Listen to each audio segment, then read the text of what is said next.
আমার আপনার নবী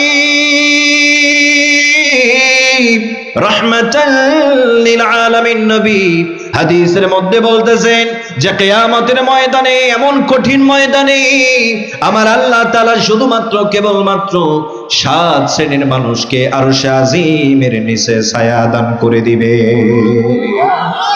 কয় শ্রেণীর মানুষ? জোরে বলেন, কয় শ্রেণী?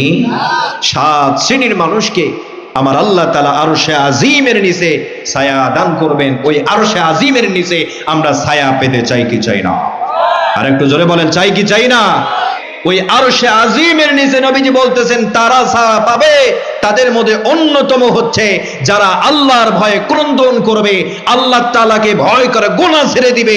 আমার আল্লাহ তাআলা তাদেরকে আরশে আজিমের নিচে ছায়া দান করে দিবেন। জবান খুলে বলেন আল্লাহু আকবার। আর একটু চিল্লায় মেরে বলতে হবে আল্লাহু আকবার।